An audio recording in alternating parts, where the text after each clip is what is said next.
And Jan is on the phone right now. Hi, Jan. Hi. Hi. Gee, I love that song a lot. Yeah, thanks. That's from my last album. Yes, which was Sportsman of the Year, which is a great title. Yeah, and I was Sportsman of the Year, Suburban Philosophy, because it's a book as well. But and I was in the middle of kind of setting out to tour it, of course, and then we got hit by that word that I won't even mention. That thing. And so 2 years has kind of gone into hibernation. So I'm kind of I'm wheeling it out again to try again. Right. So you're actually going to be playing quite soon, aren't you? In fact, you're playing this Saturday. Yeah, no, I'm playing at Lockdale House up in Titirangi. So on Saturday night. So I mean, it's really exciting, and I've just been up to Kitty. Had 2 sold-out shows up there. So that was really exciting, and I keep on getting invited to play things now. It's amazing, like when you start focusing on something, the doors start opening. You know, it's the same as everything in life. Interesting. Yeah, so I feel like I've come out of hibernation, and it's time to, get back into that sort of side of thing again. Yeah, as you should. You know, it's there aren't many positive songs around, but what I loved in that is you have a line about, you know, sometimes life does conspire to actually help you a little bit. It's not always, you know, meant to be hard. Well, that's kind of, the underlining sort of concepts behind my philosophy, but in my book and everything. It's just, like, honestly, sometimes some of the things that you think are crap actually turn out to be really good. And so, I always ask myself now, is this a good thing? Is this a bad thing? Because sometimes bad things are really good. Because, you come out the end of them going, wow, I learned this amazing thing, or, it's made me stronger, or I can actually cope with this a lot better, blah, blah. And so, that line has a big meaning. I mean, most of the lines in my songs have massive meanings. It's just that music and lyrics are condensed, so the energy and the feeling are, condensed into a few lines. But yes, what I'm thinking about when I'm putting those things together, it's a huge sort of subject for me often, and I think about things for a long time before I write one line. Yeah, okay. And is the songwriting, obviously, you haven't lost your touch in any way, it's just the songs are flowing out of you? Oh, yeah, I've got so many ideas and things. My big thing is time, because I'm just a very busy person. Like, that it's just getting that time to sit down and write. It's not like I haven't got any ideas. I've got so many ideas. I've got too many ideas. Yeah, okay. So I was saying that because I was going through, your CV and looking at all the things you do, and, business-wise as well, you've got a lot happening, let alone trying to, sort of juggle this and tour, I guess. But, hey, so are you saying that we are going to see a lot more of you publicly again, like now? Are you going to, perhaps tour in the South Island as well and start getting people familiar with these new songs that you've got that really probably haven't got the airplay that they should have? Well, that was the plan, and I'd just gone out on my first tour at the end of 2019, and, and look, the only song people know of mine is What I Feel. Granted, I get that, but... Sorry about that. I said that too to you, didn't I? I love it, though. It's a great song, and I'm proud of that song, but, I've done a lot since then, but, and I was just going out to reacquaint myself with audiences, and then obviously I couldn't do anything for a couple of years, and I thought, well, it was such an amazing project to do. I'd be a bit silly for me, I'd be a bit remiss not to try, get out there again and give it another flogging before going on to the next thing. Yeah, so, totally. Yeah, that's what I'm doing. I'm just gonna give it one more push, because it's just too good a project, or not to at least give it a bit of a go. And people really like it. Like, they like the new show. It's a bit of comedy. Yes, quite funny. I'm trying to get a handle on it all, because it sounds like you're throwing in a lot of different elements. It's not just a music show, is it?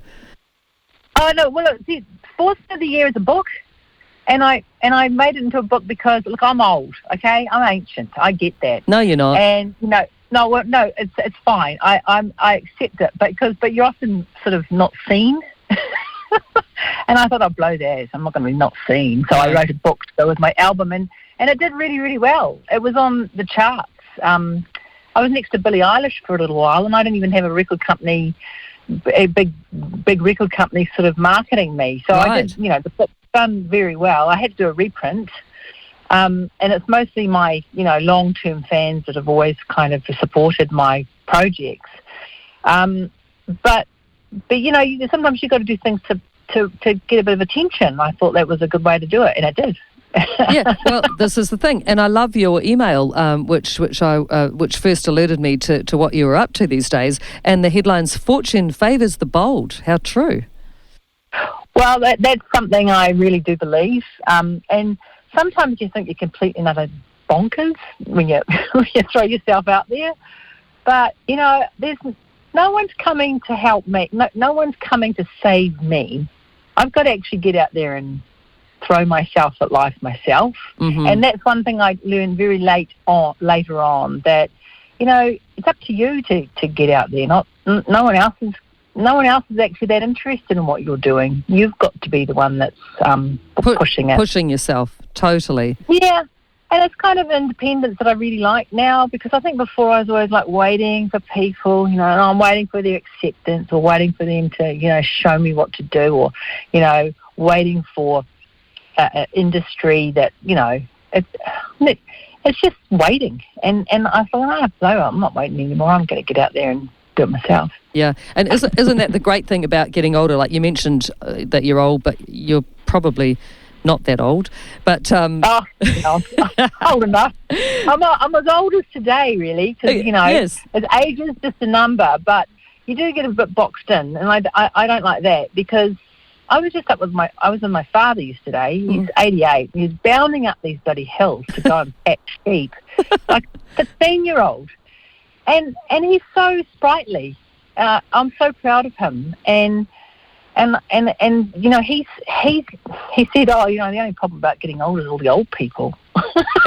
And it's so true. It's so true. Yeah. Yes, 100%. I know people in Mum's rest home. My mum's 87 today, and actually she's not striding up hills and things, but I do think that she's terribly, very young in spirit, and it's just so good to see. And a lot of the residents in the care home, they all say that. They say, oh, the only bad thing about being here is being with old people, because they don't think they're old.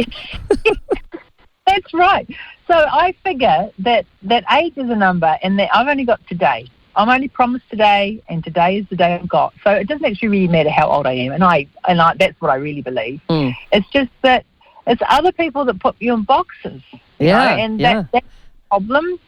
So what I try to do as an artist is I try to flip a bird at all those boxes and say, what's me? Because I bet you I'm much more kind of outrageous and outside the square than you realise. A youngster. And that's what you get is a confidence to put yourself out there, which is great, because after Way I Feel, was it a bit of a weird time for you?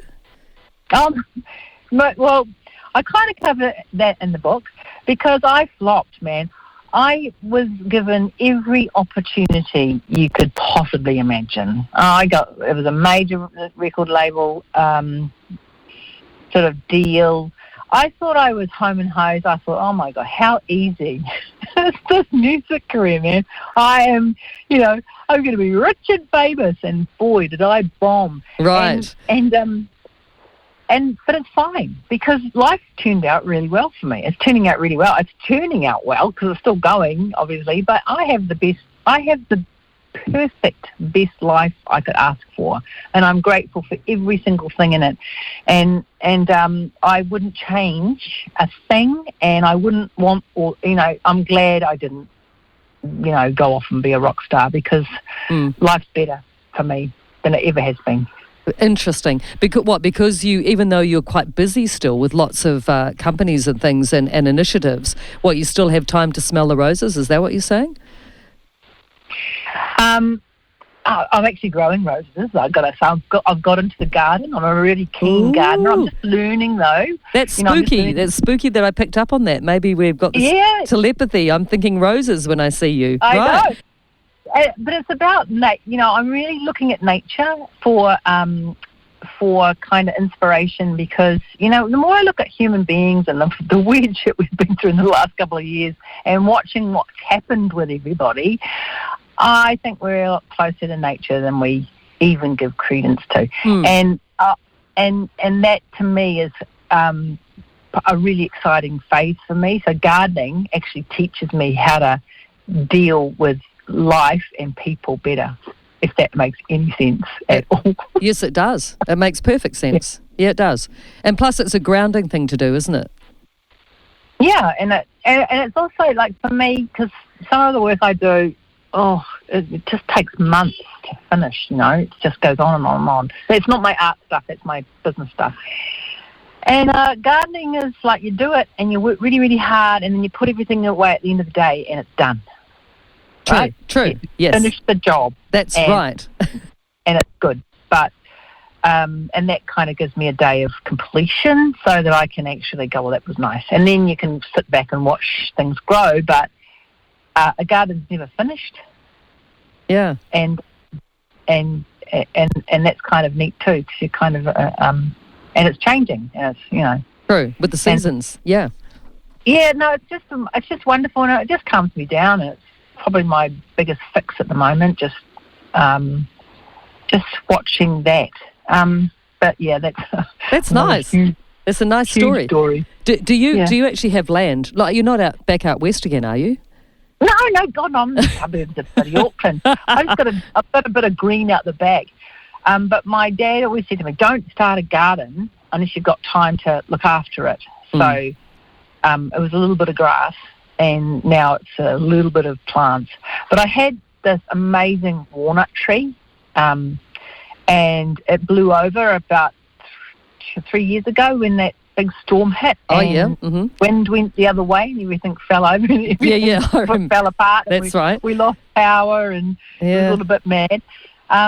And it's been sitting there kind of fallow and lonely. And then my sister-in-law, she's a keen gardener, and she's got this amazing garden up north called Faraway Garden. And I just asked her to give me some, inspiration, or show me what to plant. And she sent me some really amazing pictures and things. So I kind of use it as a pattern. And then I thought, it's like a blank canvas. Oh my God, how lucky am I to have a blank canvas? So, look, there's a lot to do.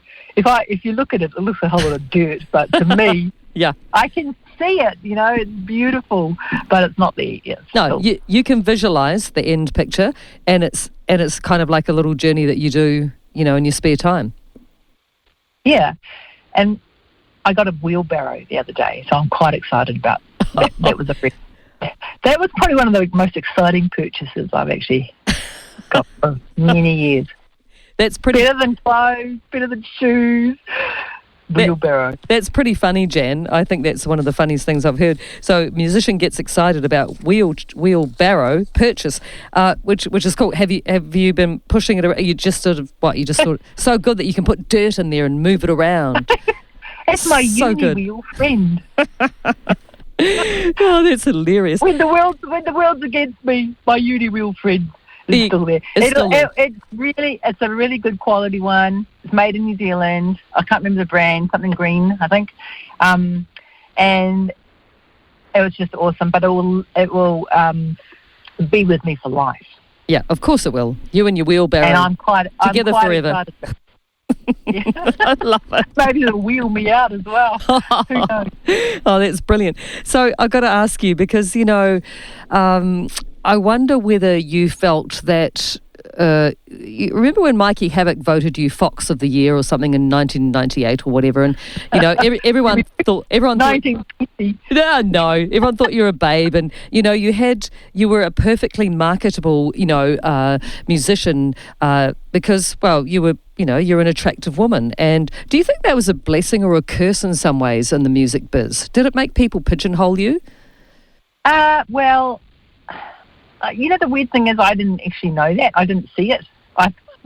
How could you not? You're crazy. I know. I look at the photos now and go, oh my goodness, who is that beautiful thing? Yes, young you look thing?" gorgeous. And but I didn't know it at the time. In fact, I had a lot of confidence issues. I felt really had a really bad imposter syndrome. Just a lot of things. And why do you think that was? Is that the New Zealand knocking sort of system? No. People have always been very generous to me. I don't think I've had any. Even my albums, I don't even think I've had one kind of mean thing said about any of my work. But I think it's because I work really hard, and no one's going to kind of put something down. I don't know why, actually. I guess. I'm just grateful that they, But even if people don't like my work, which I'm sure they don't, because I'm hardly a number one hit seller, am I? So not everybody likes my stuff, and that's fine. But the thing is, it's not why I do it, and that wasn't why I did it when I was young. And I tell a story in the book about the worst gig ever when I crashed and burned in the Gold Coast at a 5-star hotel. Right. But it's not. I did it. I sabotaged everything. I did it myself. I did. I take full responsibility for falling over. But again, like I said, I wouldn't change a thing. I'm pleased with that. I don't actually mind. What I am really proud of and what I love is my body of work. So it's irrespective of whether or not I'm a number one hit seller or I'm the most loathed musician in the world. For me, my body of work is what makes me happy. So, and that's why I still do it. And I've got a few really loyal friends and family and fans that listen to me, and that so as long as I've got an audience of one, I'm kind of keen to keep going. Yeah, as you should. And the voice sounds fantastic. In fact, why don't we take another track now, because I've got Love and Conviction lined up, Jan. So this is again from 2019. Tell us a bit about this. Yeah. Oh, well, so to make my albums and to do my artwork, I've always had a job, okay, because art does not pay, no matter what anyone thinks. And I've never been a kind of a favourite of the funding agencies. In fact, I don't know why. I'm just shy at getting grants, and that's kind of been a blessing too, because I've kind of made it my own way. But this song, Love and Conviction, is actually a real song about all the jobs I've done in my life, and some of them were quite hard. But the weird thing is, they kind of gave me all the skills I've got to create my own businesses. So the businesses come out of all of that. So I'm great. Every part-time job I've ever done, I've done to the best of my ability because I appreciated the work. And and all those jobs gave me skills that, like I used to deliver fish to restaurants in Auckland. Did you? Yeah, when my songs were going up the charts, I was actually delivering fish to the restaurants that I used to eat at night time with my record company. So I know how I know what a fresh fish looks like, and I know how to clean up after fish, because there's a whole lot of things that I learned. Good skill. Good skill to have.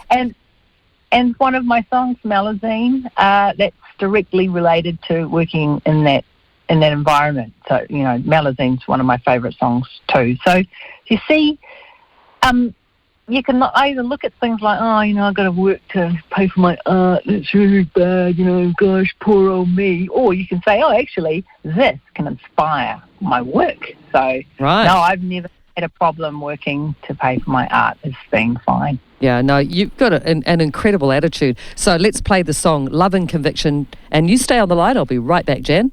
Oh, that's just great. Love and Conviction, Jan Hellriegel. Jan, that's a big sound, isn't it? Yeah, I know. There's the real horns and everything. And yes, I love the horns in it. Yeah. No, I love it. I love that. It was meant to... I wanted to write a couple of songs that were kind of, pumpers, like with the air pumpers. What are they? Yeah, To very make you feel much. good. Yeah, they do. It's really uplifting. I'm Yeah. just really, really enjoying these. I'm going to play them all weekend. They're great. I hope listeners feel the same. So, yeah, that is a strong song, and your voice sounds terrific. Obviously, are you like some singers that, so have to rest your voice occasionally? It gets overworked? Well, no, because I took a lot of time off to have my children because I thought that was a really important thing to do.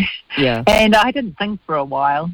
So I've actually probably got quite a lot of voice left in me. But I trained under Dame Sister Mary Leo. Right.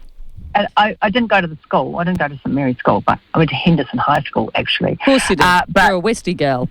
Yeah, I'm a Westie. But I had, I think it was about a year and a half with her, and I learned the fundamentals of, good singing, opera singing. Mm. And even though I destroyed my voice when I went to Otago and discovered rock and roll music, I still use my diaphragm a lot for singing. So I think that has really helped. Yes, it's so important, isn't it? I've had singing lessons too, and I know what you mean, because the breathing, I had no idea just how vital, it is to actually deliver it. Otherwise, where's the power coming from? There's none. Yeah, and so when I'm going full throttle, which I don't do very often, I do it when I'm yelling at the kids, maybe. We all do that. Yeah. I'm pretty loud. I can fill a room. But with a microphone, it's a different technique, so I don't usually do that very often. But yeah, I can be loud. How many kids have you got? I've got a couple. Nice. Two boys. What age are they now? Well, they're actually I call them the kids. They're actually young men now. They're 18 and whatever.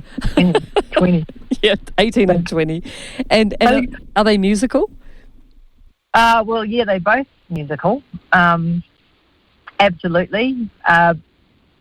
Yeah, no, they are. What can I say? In fact, it's great. They've got a better ear than I have, like for theory. Like I don't know. I just couldn't kind of hear things, but they can hear things. Like they pick things up where I wouldn't. But anyway, yeah, no, they've both got it. They're both good singers and everything. But I don't know if they're going to get into that or not. I think, who knows? Who knows? Don't know. Being a musician isn't everyone's calling. No, just because it's that's right. It's funny how you might sort of expect that, but it's always good because I think children surprise you in many ways in the direct, because they're such their own people and they just go in their direction, don't they? Yeah, and I think I'm like my parents were. They can do whatever the hell they like. Yes, right. It's nothing to do with me. It's their life. And, totally. And that's what my parents were always like. So, you're going to be a musician. Okay, all right. They're like, really, Jan? You know what you're doing here? No, they didn't even do that. They just did it. They just let me be, and I'm very, very, very, very grateful for that too. That's nice. When I started out in music, there wasn't even a thing called a career. In fact, I didn't even want to get into music. I didn't even know why. I mean, I just went to the Otago because I thought there were lots of parties. Which there were. All these parties, I'm in. And just love the whole atmosphere about, I love the bands and I love the artwork and I love being around all these people doing poetry and plays and theatres and it was just really neat. It was for me, I just loved it. So that's how I kind of ended up doing it. But Cassandra's Ears was a great band. That was pioneering. I loved you guys, and it was great. I was proud of Cassandra's Ears. I mean, like I always say that we were pretty bad when we started. Oh my God, we were the crappiest band in the world because we just learned how to play instruments, right? Of and course. I learned the guitar, and I didn't know you could get left-handed guitars, and I'm left-handed, so I learned it right-handed. So it was a really funny time. But by the end of our tenure, like after 5 or 6 years of playing together, we were a really sharp band, and I thought we were kind of cool. Well, I always thought we were kind of cool. we were, because it was an all-women's band, and that was pretty unusual. But we were just, we were really good and really creative and really different. And we had some amazing opportunities. Yeah. You know? Well, yeah, and you had lots of success, and you weren't just student radio darlings. I mean, I think, people were quite, well, hopefully people were aware of what you were doing. No, I don't think so. Do you think not? I think maybe it was a small group. Maybe just me. That's true. You were, we weren't that well known, and that's fine. But we did some great stuff, and I think all of the women that were involved in the band, I think they all have the same feeling that we were like a family, and we just really enjoyed it. And I think, because I went off and did music as a solo artist, and I think, for some of the women in the band, it was kind of sad for them that it kind of ended there. But, you always have that moment, don't you? And we have that kind of memory, and we have an album worth of material that we made. So which by the way, we got one of our songs synced on something recently. What was it? West Side. Oh right, yes, I think it was. I think that was the prequel to Outrageous Fortune, right? That's right, with Robin Malcolm. We got one of our songs on that show. That's so great. Yeah. And do you see many of the old Dunedin, no, I shouldn't say old, the former Dunedin contacts, like, do you see Shane Carter much? Oh, no, I don't. But I tell you what I do, because I'm a music publisher now, I actually represent some of the finest writers from Dunedin. So, I look after the incredible Look Blue Go Purple, and the guys from Sneaky Feelings. Right. And I am very proud to represent David Kilgar. Yes. And also we're looking after Peter Gutterich's music now, and that's really special for me, because, that's good. I think so. There's more. Jay Clarkson. Jay. I want to get her on the show. Right. I love. I'm really proud of representing the music, but it's great music, and every time I kind of successful in placements, I'm just stoked. I'm stoked for the artists mostly, because they deserve it. They're really good, don't they? Do you remember? They deserve. Cactus Cat, what a great song that was. I know. Cactus Cat has never, ever been synced on anything. I can't believe that no one's picked it up. It but now, should be. Bush has that runaway success running up a river.